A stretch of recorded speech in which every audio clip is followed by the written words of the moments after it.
children of all ages, welcome to another Fuds on Film podcast, the first of 2017, the first recording of 2017. I am Scott Morris, and I have with me today, Craig Eastman. Japan!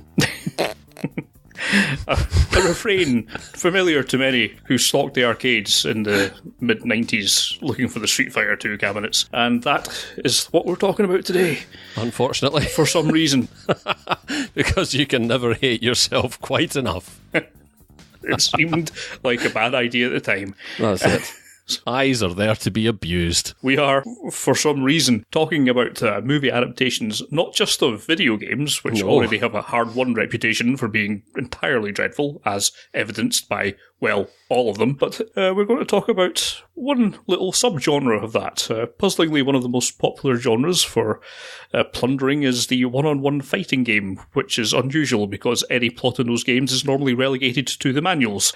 Not, you'd think, prime candidates for making movies from, but that's what we're here to talk about. That's the direction that we headed in early days.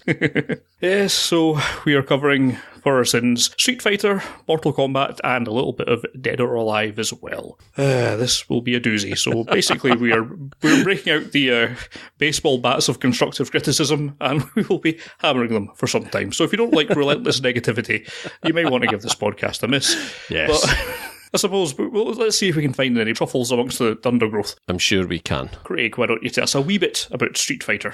Oh, Street Fighter then. My. At Shadaloo, M. Bison did not surrender. Oh yeah, and Colonel Guile met destiny in quite a similar way.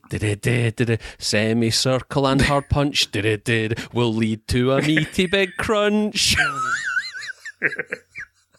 Ah, yes. Self-styled dictator and all-round asshole General M. Bison has seized control of the tropical Asian nation of Shadaloo during a tumultuous civil war. Bison has taken hostages, including scientists and numerous personnel of the Allied nations' army, and is demanding a mere $20 billion in ransom money be paid to him within 3 days, or he'll execute them all. This is like a red rag to a bull, especially if your bull in question is Colonel William Guile, commanding officer of the Allied nations force in Shadaloo, and a man with whom Bison would appear to have some long-running beef. After a brief setup where the pair trade clearly bromantic insults by alternately hijacking live local TV news feeds, Guile somewhat stupidly appeals to his pal Carlos Blanca, one of the kidnapped soldiers, to hold it together while he launches a rescue mission, thus alerting Bison to both the fact that an assault is imminent and also that he possesses obvious emotional leverage over Guile. Variously, the assorted peripheral characters, including news reporter Chun-Li and her camera crew, Bison's strong-arm scientist Dalsim, local arms dealer Sagat, hustlers Ryu and Ken, to name but a few, all reveal themselves to be magnificently accomplished martial artists, with a broad range of motivations to either serve or kick the ass of Bison. So the forces of good and evil are poised to face each other in a quest for vengeance and the freedom of Shadaloo, and we, the viewer, are faced with several teeth-gnawingly important questions. Will JCVD do his split kick shtick? Is Eddie Honda really managing to do Shadaloo on $25 a day? Will Bison realise his dream to build a new city in his own image, Bisonopolis, with a food court large enough to attract all the big franchise players? Only 100 minutes of borderline mental sight gags and martial arts posturing will tell. Stephen E. D'Souza writes and directs. I think one of the things to be said about these movies, Scott, is that we're not going to spend a lot of time talking about plot, because bizarrely, perhaps with the Super Mario Brothers movie aside, the whole game of translating video games to the big screen in its infancy tended to fall back, as you quite rightly say, on the perhaps counterintuitive subgenre of the beat-em-up, the most thinly plotted of the video games. And quite why that decision was made is beyond me, but certainly in the discussion we've had today, it makes things a little bit easier from that point of view. Yeah. That's perhaps more applicable to the other things we'll talk about. I mean, I actually could talk about the plot of Street Fighter for some time, as it's mental.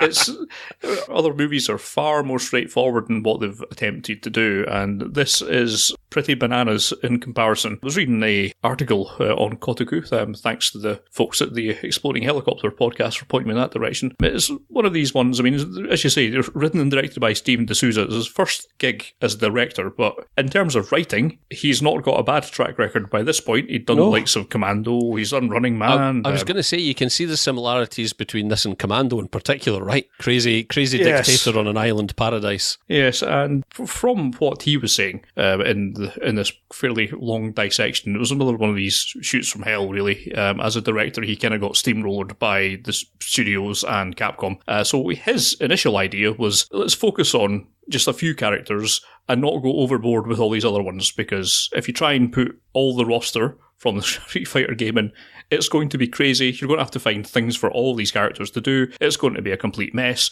So let's not do that. And everyone went, yeah, that sounds like a good idea. Then 6 months later, they've insisted that he write in all these other characters as well. So this is why you wind up with this nonsense, like Chun-Li coming around as a reporter who's also trying to fight Bison, with a boxer who's also a cameraman who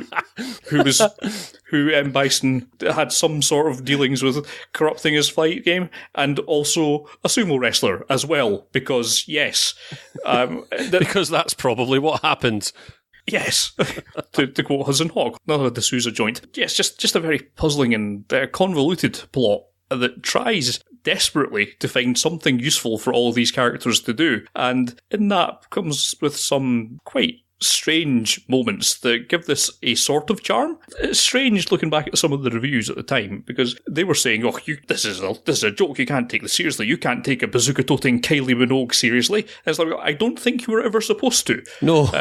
None of this is clearly a comedy action. It's going for comedy with some success and some outright failures. It's a strange beast where about half the stuff that it's trying to do as a comedy scene kind of lands and the other half falls so flat it becomes funny just because it's so bad. I am now at the point of my life where I don't really watch bad movies ironically anymore.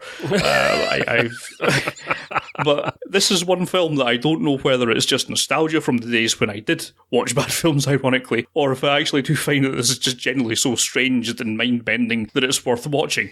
I mean, on a logical level, it's a terrible, terrible, terrible film, full of just weird action scenes, not being shot properly. It's, as I say, very troubled shoot. Raul Julia, of course, you mentioned as Bison, is perhaps the one thing that should clue you into the fact that this is not intended to be taken entirely seriously, as he is the largest of all possible hams, running around eating as much of the scenery as could be imagined. And there's enough moments between that and the most coked out performance in Jean-Claude Van Damme's career, very much into grips of substance addiction that saw him condemned to direct-to-video for some years after this, and it is just a mental film. So I'll tell you this, it's certainly not a good film, but I would never accuse it of being boring.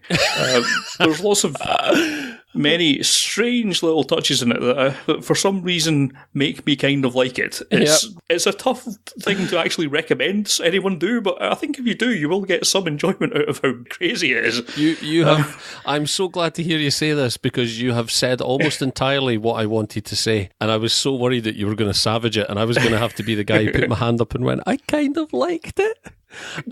But as you say, I kind of like it in the sense that I'm not ever going to recommend anyone else watch it. On your head be it if you want to watch it. But I've got to be honest, Scott. Like, I sat there, and albeit just sitting on my iPad watching it, because there's no way my other half would tolerate this instead of EastEnders or anything like that. So I sat there with my headphones on my iPad, and I laughed out loud 3 or 4 times, and that is more than can be said of some films that actually, posit themselves as out-and-out comedies and market themselves as such in the cinema.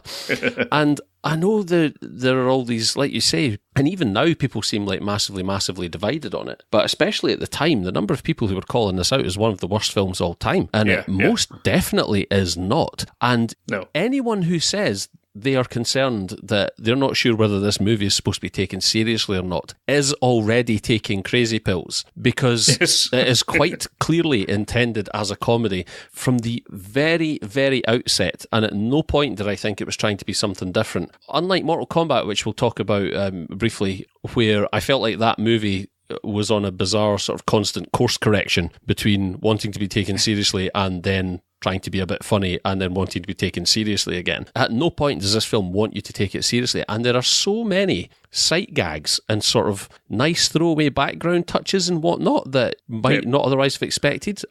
Honestly, I don't know how soon I would go and watch it again, but I enjoyed it. I enjoyed it. It's not a good film, but I enjoyed watching it, and I can't ask for a lot more than that. Yeah, and as you say, there's lots of silly little Easter eggs in there that just to elevate it a touch, like Bison's controlling his mind defense system and he's using a Street Fighter 2 joystick from the arcade cabinets to do it.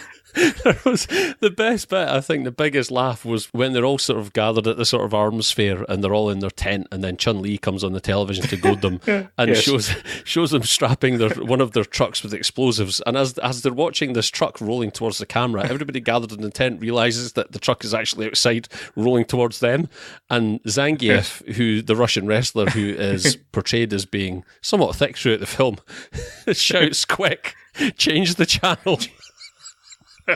I haven't. That is one of the funniest things I've seen in a film. Almost ever. Never mind in like the last 6 months or anything.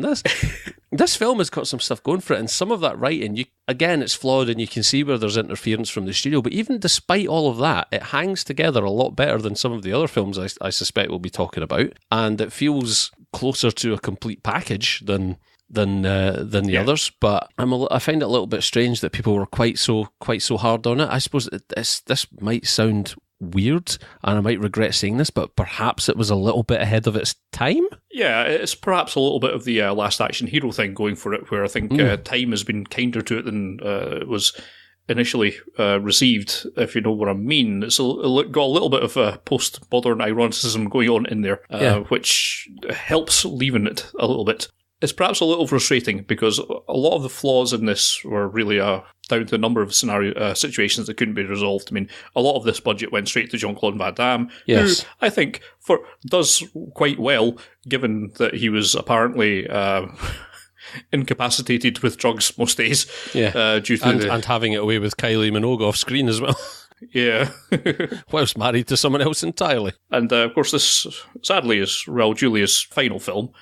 He just started this after, it was almost immediately after some operations on his stomach cancer, wasn't it? So when he showed up on set, basically he was in no condition to really do anything. So shooting got delayed while they had to basically stop him from looking quite so much like a skeleton. And you can still see that in a few scenes, which is actually a bit sad to see. So it looks very gaunt in a few scenes. But by before God, he recovered a little bit. He put some spirit into it. He acts his heart off. Oh, yes. And he really is the linchpin that makes this watchable. His over the top. And you know what? Speeches really are great. This is, I don't even think this is the kick in the epitaph for him that everybody kind of makes out that it is either. Everybody talks about this film in terms of, what a disgrace that this should be Raul Julia's last film. No, I don't think that's the way to look at it at all. I think if he were still here with us now, he'd look back on it probably quite fondly. Not that I'm one to speak for, I'm not Raul Julia's mouthpiece from the afterlife, but I think there are worse examples of films he's been involved in than this. Yeah, and he has better moments in this film than probably in quite a lot of his career. Things like the little speech that he gives to Chun-Li about how the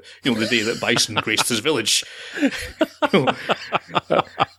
The whole "for me it was Tuesday" thing. It's a fantastic meme-worthy, if you're going to do that kind of thing. Little speech. It's not that he was in this film unaware of what it was and he's been made to look a fool. He's absolutely aware of what movie he's involved in, and he conducts himself accordingly and with great aplomb. Yeah. But just bizarre. Yeah, perhaps the only other unfortunate thing that this scheduling issue caused was that basically a lot of what we'd normally been shooting first, all the dramatic scenes with Raul Julia and all that stuff, the actual acting component of it had to get shunted to the back end of the schedule, and all the stunts had to come up first, which was normally the kind of time where they'd be taking actors aside and running them through the paces and practicing and rehearsing all that sort of stuff. And basically they kind of weren't able to do that. They had to go straight on to just shooting that stuff. So that's why the actual fight scenes fall a little bit flat, and it's unfortunately the weakest aspect of it is probably all the action scenes, which is unfortunate in something that you're recast as in basically a comic action movie, a sort of a light James Bond spoof effectively.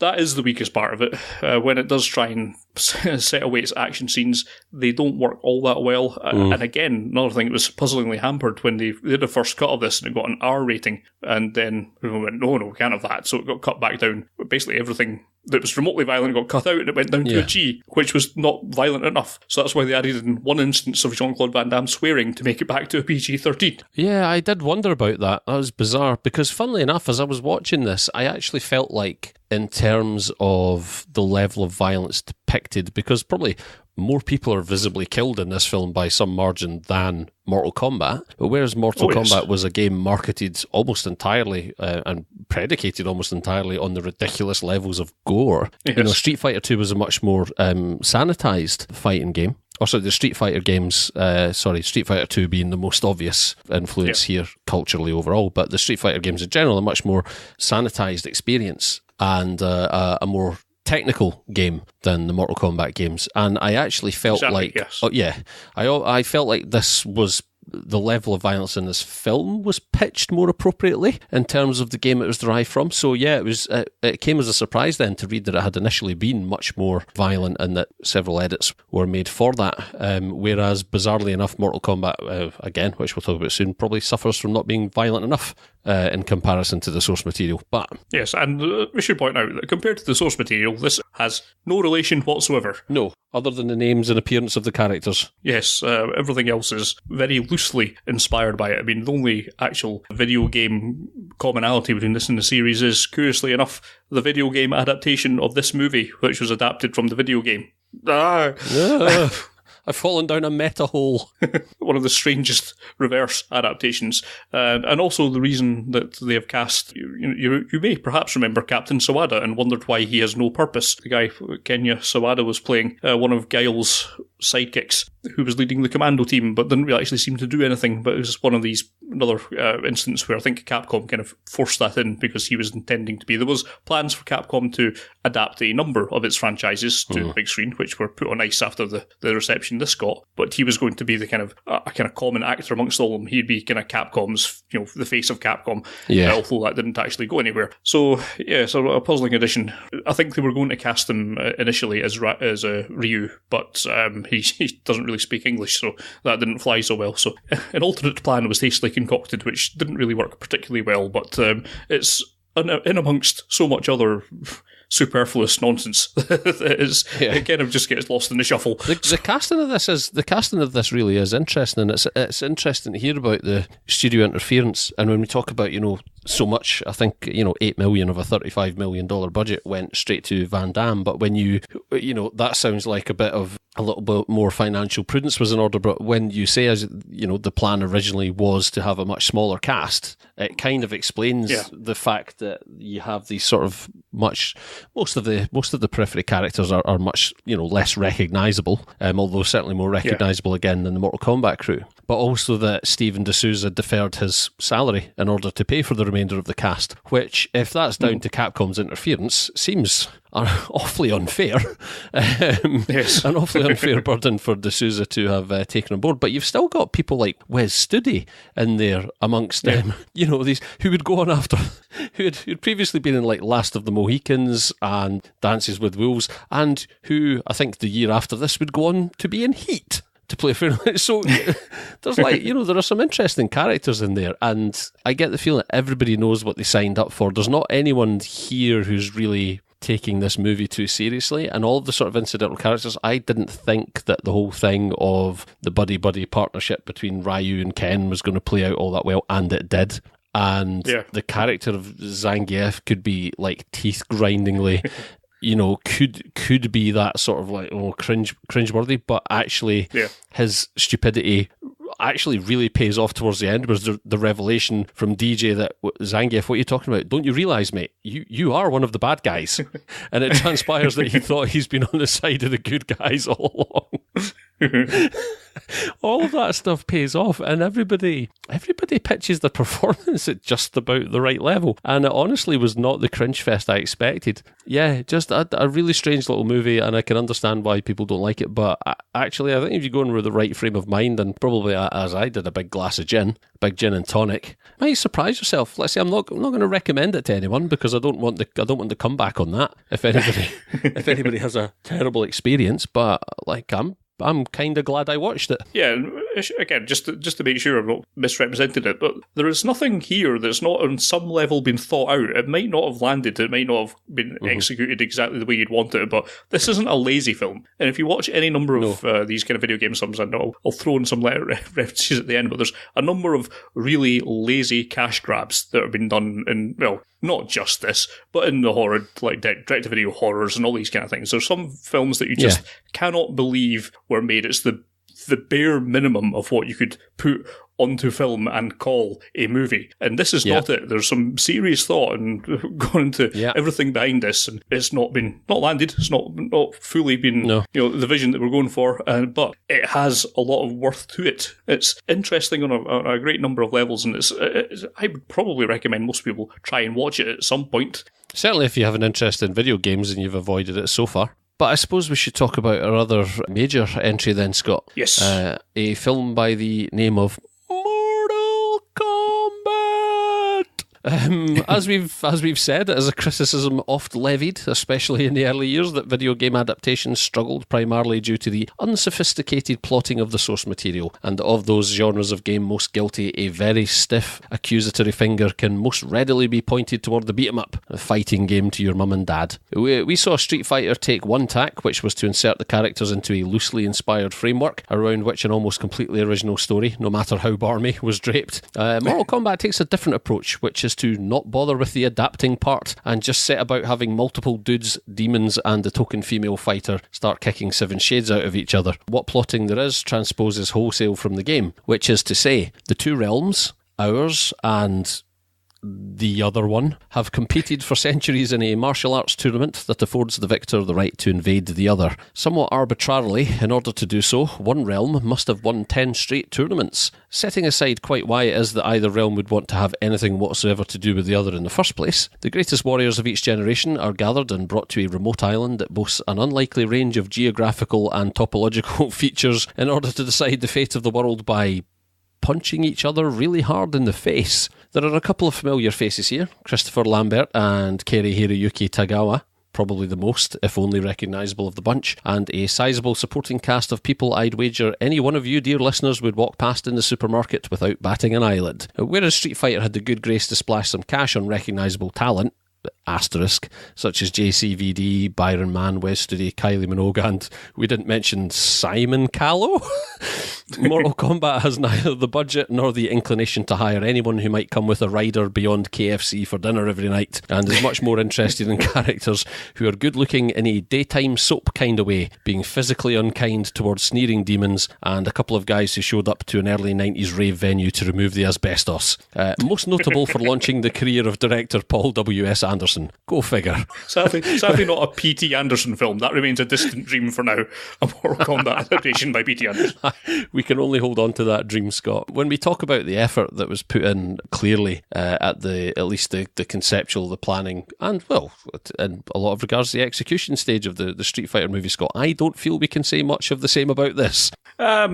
No. Clearly this is the Route 1 approach to adapting any kind of fighting game. It's like, well, can't we just do Enter the Dragon and dress it up a bit? Yeah, okay, let's just do Enter the Dragon and dress it up a bit. Basically, it is they've shoehorned the basic elements from Enter the Dragon and translated that with a few special moves put in here and there. In terms of the actual action of the piece, it's basically just an excuse to cycle through various backdrops inspired by the games, more or less. Yeah, it's a 90-minute stage select, isn't it? Yes. And you say there's been no one famous in the casting of this, but of course you do have Bridget Wilson playing Sonya Blade, who became Bridget Wilson Sampras, Pete Sampras' wife. That's right, yes. Not that she's actually particularly famous for acting, but I just like it as a piece of trivia, and also wish that Pete Sampras had been cast in this. Might have made it a little bit more interesting. The problem with this film is, high art it most certainly is not, but for a film aimed squarely at action movie fans fans of the game, and ideally the Venn diagram intersection between those two, it makes a reasonable fist of satisfying its not particularly lofty goals. It's not without its flaws. I mean, particularly the very early CG of Reptile's animal form is... it doesn't hold up particularly well, or I suspect particularly well at the time. And the palm spears and whatnot. Yes. Right, strike this pose. Now hold really still because we don't have camera motion matching yet. Why is that thing moving about the centre of your palm? Stand still! I suppose we do have to have some respect for them. When they've decided to go and cast this film, they thought it's largely going to be about fighting. Let's get people in who can fight. So most of the fight choreography actually looks reasonably convincing. Or special moves aside, okay, teleporting ninjas and whatnot are never going to be particularly convincing. But when it's just the actual chop-socky, punchy-kicky stuff, that all looks pretty smooth. I've no real complaints against most of the action choreography. And when you are talking about an action film that is mainly to be viewed for the fighting, as small a goal as that is, it holds up well enough. If you're looking for a kind of solid action film inspired by the game, I think this does a reasonable fist of doing it. I can't be all too excited about it, but given that we've had some absolute turkeys of video game adaptations, this kind of hits a reasonable level. The acting is not great, however, I'm less annoyed by the somewhat lackluster delivery from the actual action stars, but it's the guys like Christopher Lambert who is terrible in this film. It's the same kind of idea, I think, as they might have been going for with Raul Julia's M. Bison, but he's got like a fraction of the charisma, so it's almost intolerable.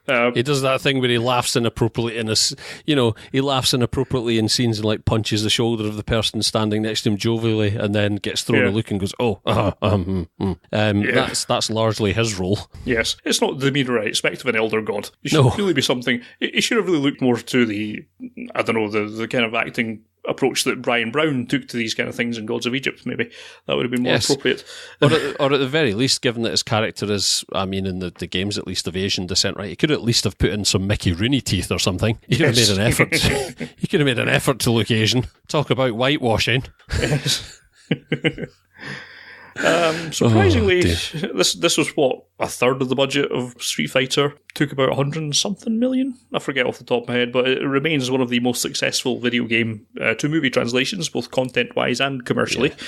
Which is not damning fair. It with the faintest of praise. Yes. It stayed at the top of the US theatrical chart for like 3 weeks or something. Yeah, puzzlingly. I mean, it mustn't have had much in the way of competition. Look, I'm not going to hammer on it too much because I find this film to be competent, and in a field of pygmies, that makes us a giant. But it's a difficult film to be all that excited about. It's a perfectly fine adaptation if you're a fan of the game, and you'll get something from it. But it's making no attempt whatsoever to kind of widen out the audience the way that Street Fighter does. It knows where its bread is buttered and is going purely for that market, and it seemed to get everyone from that market out to watch it. But I suppose Mortal Kombat was something of a cultural phenomenon at the time, so could perhaps get away with it a bit more. And it's much less ambitious and not actually as enjoyable as Street Fighter, but probably more competent, I guess. But certainly nothing like as interesting. I am going to wail on it a bit because I didn't have quite as affable an experience with it, or certainly as forgiving an experience with it as you did yourself. I saw this movie not in the theatre, but when it first became available to rent. I watched it as we were discussing before we started recording, Scott. I watched it. I had a sleepover and like a games night and a get drunk night with some friends from school, and we watched it. And even though I couldn't recall any of it before I started watching it again now for the first time in those intervening, terrifyingly 22 years, is it? I thought it'll all come back to me once it starts, and no, it didn't. I know I watched this film. My brain has no recollection of it beyond the soundtrack. Mortal Kombat. Beyond that, absolutely nothing. And I didn't feel like it was all that competently put together at all. I agree with you, certainly, that it doesn't make the efforts that Street Fighter did to perhaps appeal to an audience beyond the core audience of its influence, and that it feels it just feels downright unfair that this film succeeded where Street Fighter didn't. I don't get that. I don't get that at all, especially when if Street Fighter was so poorly received at the time, you would have thought this film coming a year later would have suffered from the backlash of that. But as you say, Mortal Kombat was very much its own phenomenon at the time. I least forgive this movie for giving us the career of Paul W.S. Anderson, to be honest. And when I watch it now, I was sat there afterwards and I'm like, what is it the studio saw in this guy that allowed him to launch a career off the back of it? And it comes down to revenue. He was fortunate enough to be a borderline competent hand at the tiller of this thing, which was riding, of a boat that was riding atop the crest of a pop culture wave, and which saw a ridiculous return on its slim investment. And unfortunately, that's what the bean counters look at. And had it not been so unfortunately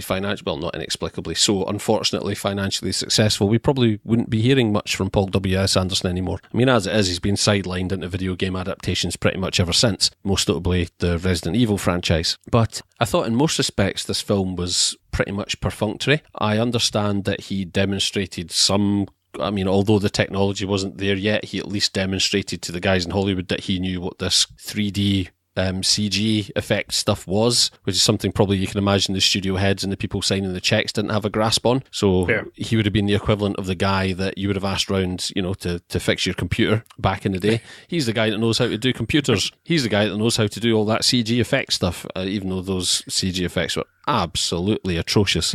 So I guess it's probably a combination of that and the financial success of the movie is the reason that we have to put up with Paul W.S. Anderson to this day. But I didn't really find much to enjoy here beyond, I think as I referred to earlier, I found it slightly disjointed in that it would wander quite freely from initially trying to be taken seriously, and it felt like after about 10 minutes the filmmakers were like, oh geez, this isn't, obviously it's not how it panned out, or it's not how it was intended at all, but the impression is that the film, the first 10 minutes, tries to be serious and then gives up on that because it realises how crap this entire endeavour is, and then starts to throw in sort of very clunky comic bits. And I did get a couple of laughs, mainly from Kano, who apparently was cast because he convinced everyone, the actor involved convinced everyone he was Australian, and they were looking for an Australian for the part or something.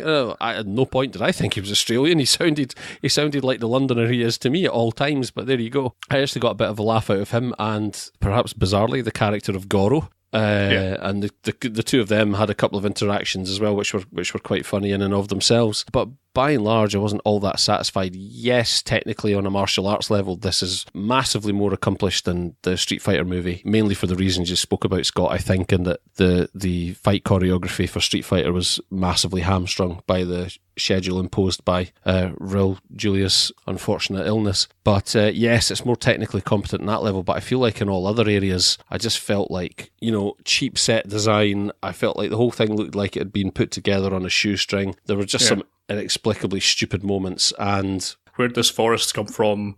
Why are characters just randomly appearing in scenes with no transition whatsoever? I don't think there's any establishing shot at all. The wildly varied topology and whatnot of this island, which seems to encompass a massive number of different biospheres. I just found it very, very shoestring, and none of the charisma that it was so clearly aiming for in some areas that it would have required to carry it over into the category of at least mildly enjoyable for me. So I did not have as pleasant an experience with this as I did with Street Fighter. And as soon as I finished watching it, I thought, yeah, that's pretty much why I don't remember any of that. Yeah. And never shall our paths cross again. You hope? Oh no. What would be the circumstance, Scott, in which I have to...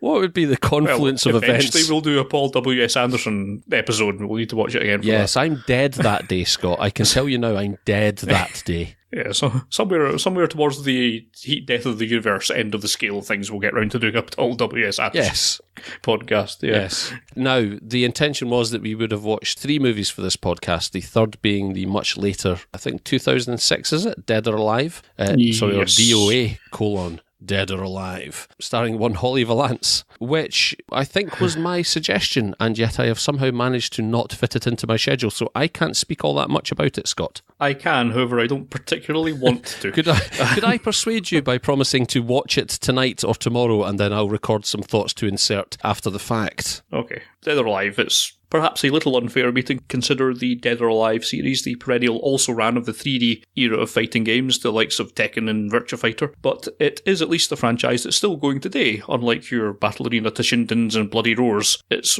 still one of the more controversial fighting games, largely due to its juvenile focus on breast motion mechanics as much as gameplay mechanics, which more or less carries over to this incarnation.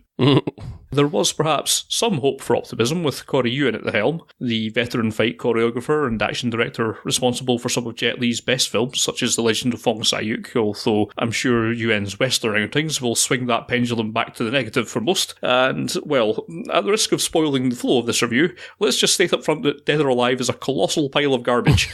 It again takes structural cues from Enter the Dragon. It takes a wide-ranging group of combatants, are invited to a remote island for a fighting tournament, although unbeknownst to the competitors, it's actually being used by organiser Donovan, played by Eric Roberts of all people, to harvest data on their fighting styles to create a weapon that frankly bears no scrutiny whatsoever, so let's skip over that. We largely follow the female protagonists, Tina Armstrong, played by Jamie Presley, who's fighting for respect, Princess Kasumi, Devon Aoki, who's investigating the disappearance of her brother at the last tournament, and Christy Allen, played by Holly Valance, a burglar who gets wind of a huge sum of money somewhere in Donovan's vaults from her sometime partner, Max, played by Matthew Marsden. They come together to pursue these agendas amongst a number of dismal fight sequences featuring the rest of the supporting cast that I cannot muster the enthusiasm to talk about. Now, when you think about the obvious choices for lead performer in a movie focused primarily on martial arts, of course one immediately pops to mind. Aussie soap star and pop crooner Holly Valance, at least if you've been dropped on your head sufficient times as a baby. It's logic like this that pretty much runs all the way throughout the casting decisions. It doesn't matter if you can act particularly well, there's certainly no evidence of that in this film, or if you can look convincing in a fight scene, certainly no evidence of that, but only that you look appealing in a bikini. If you did come to this film expecting at least a few decent action scenes, I can offer you one, just about, where Kane Kasugi, who may be the only martial artist in a speaking role, takes on a bunch of goons for about a minute, and the rest of it is a dreadful waste of time and effort for everyone involved, with choppy editing failing to cover up the basic inadequacy of the cast to cover the material provided. Whereas, to my mind at least, Mortal Kombat edges towards competence and Street Fighter gets a pass on comedy grounds, Dead or Alive is just a depressing, boring watch with nothing to recommend about it unless you really have no other source for lingering close-ups of bikini-clad women. It's a completely miserable experience from start to finish, and I would not wish this film upon my worst enemy. Pish. And my thoughts are... Hey Scott, it's Craig. You're going to have to hear me out. I don't know how to say this, man. I quite enjoyed DOA. In fact, I think it's probably on a par with Street Fighter. I know what you're going to say, but listen, just hear me out. I think I laughed with it, not at it. It was really humorous. I think the female leads, although this is a film that seems like it's marketed at 12-year-old boys, it's actually somewhat counterintuitively got three strong female leads who, yeah, they're there for window dressing and titillation, but they're having fun, and I had a lot of fun watching it. I know what you say about the fight scenes, but again, I think they were, well, appropriate to the tone of the film and to the tone of the game, to be honest, much like in Street Fighter. I didn't have a lot of problems with this film, man. I'm sorry, I hope you can forgive me. You can probably tell by the sounds. Look, I'm on my way out of the country. By the time you hear this, I'll be gone. There's no point trying to trace this call. I'm going off the grid now, man. Okay?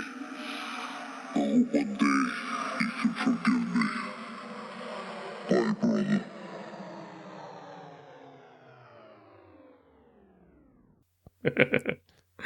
It gets some respect for including pro wrestler Kevin Nash as Tina's father, but cool. As someone who's actually able to put together a convincing fight sequence, of course he's only in it for like 30 seconds. Oh yes, you don't want him hanging around too long. Yeah, you don't want anyone sort of making anyone look bad, so yeah, the rest of it is just shots of women, basically. Women playing beach volleyball, which of course was another one of the Dead or Alive offshoots. It's a game series that's largely focused on catering to the base needs of teenage male players, which is sliders where you can increase the character's breast size. Oh yes, under the auspice of age. Yes. if I remember correctly. That's really the level that you're dealing with here. So I suppose on that basis, yes, it does actually translate very well onto the screen in terms of the level of maturity and sophistication you'd expect for both the game and the film. But as an actual action film with fighting scenes, dear Lord, it is terrible. Just really shonkily done. All of the acting is abysmal. Clearly people are being cast on looks rather than talent alone in either the fighting or action scenes. It's just a really boring waste of time. Yeah, what a horrible experience for all involved. Yes, I easily the worst thing you will see here today. If perhaps you are looking for something a bit more modern, I can almost recommend the first Tekken film, which was 2010, maybe, something along those lines, which is sort of similar to the Mortal Kombat in the way it's structured again. However, it does at least have half an hour of actually pretty well choreographed fight scenes in the middle of it. It's kind of bookended by about half an hour each side of fairly boring plot that's not worth a lot of analysis, but it does at least have some quite good fight scenes in the middle of it. However, certainly give a body swerve to Tekken 2, which appears to be a tax dodge.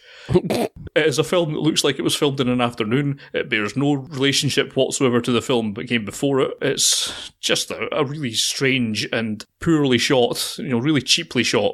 This is the kind of film that looks like one of these kind of cash grabs / UA ball tax dodge kind of deals. Very cheaply shot, some fairly mediocre action, and a plot that makes no sense whatsoever, and as best as I can tell has no relation to anything that happened in any of the games or any of the offshoot materials or even in Tekken fan fiction. It is just a purely made up cheap slice of action that goes some way to tarnishing the first film's not all that spectacular name, but still much better than this deserved. So yes, I would say it is a field that has had a lot of adaptations, but many of them are really, really quite bad, such as Tekken 2 and Dead or Alive. So it really does, if nothing else, go some way into casting some level of comparison for Mortal Kombat. It's when you do get to see this, I'm pretty sure you'll think that Mortal Kombat was a better film than Dead or Alive, unless you're weird and different. So. Any preference I may or may not have for Holly Valance notwithstanding, that might be its only hope, huh? No, I shall watch it. I shall watch it because I feel double the dick now that you enjoyed it so little, or certainly I feel like you've been actively aggrieved by it now. And it was, yes, at my suggestion we watch it, and then having not been man enough to invest myself of it yet, I will. It's less of a film and more of an insult, really. An audio-visual insult. I mean, with you having just invoked his name just a couple of minutes ago, Scott, I mean, does this? Are we going to have a career retrospective of Uwe Ball at any point? I think that's an idea. Oh, let's. I think that's an idea. That's while we're on the topic of hating ourselves. I mean, it's a really bad idea, but it is an idea. It's an idea, much like sinking the Belgrano was an idea. Although, if anything, watching Uwe Ball's films would have a much more severe consequence than something as trivial as the Belgrano. Oh dear. Yes. So there you go. For better or worse, that was our self-imposed discussion of video game / fighting game movie adaptations. When will we be back? Oh, do we have any feedback from the Twitters? Yes, there's some, so let's fire out what people said about this kind of thing. Who have we got? We've got at Sonic Yoda.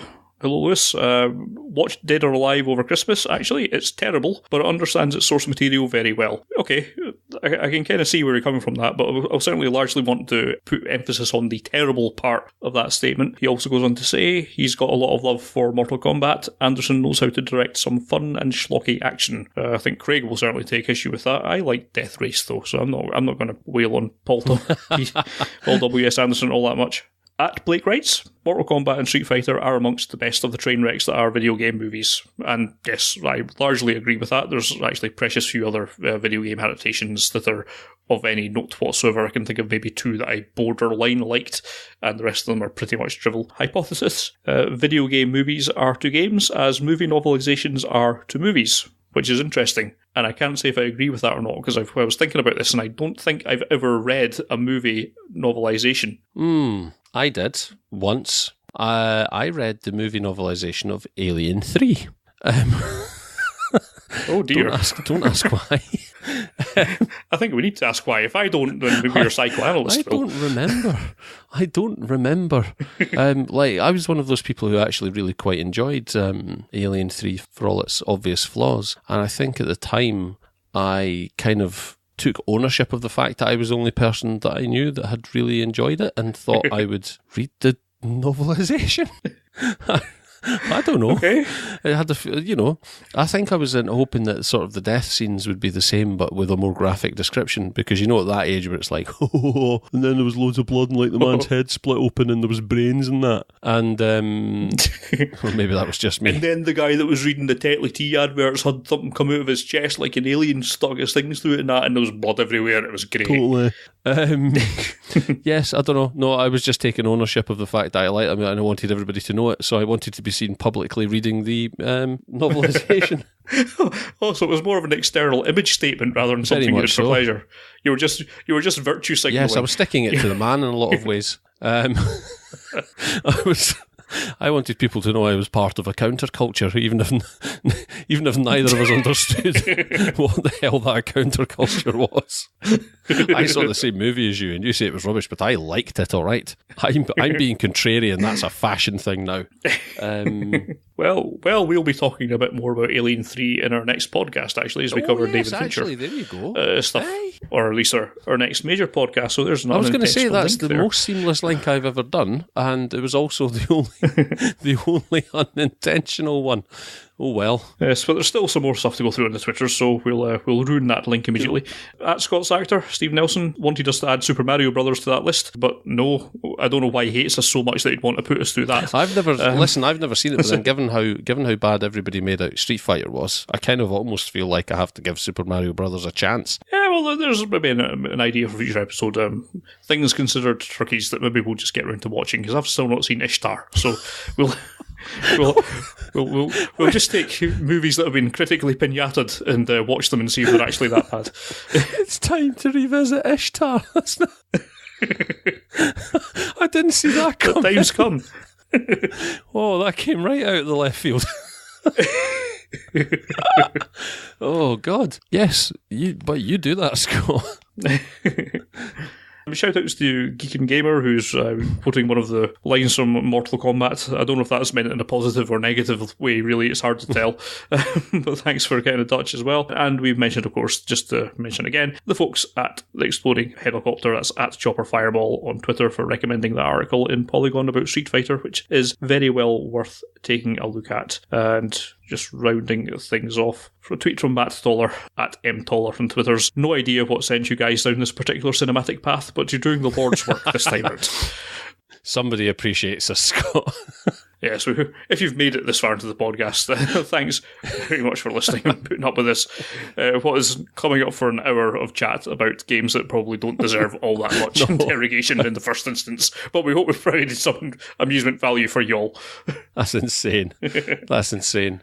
Maybe I've got more of a judicious editing job ahead of me than I thought. Never mind. Yes, we will be back in short order, another 10 days for another intermission podcast, where we will be talking about, if nothing else, Rogue One, and I could talk about that film for hours, I suppose, but by this point everyone else has too, so we'll see what we do with that, and whatever else we get round to seeing in the interim. But until that time, we're going to leave you. I have been Scott Morris, and Craig Eastman has undoubtedly been Craig Eastman. That I have. I love you all. Tatty bye. Bye.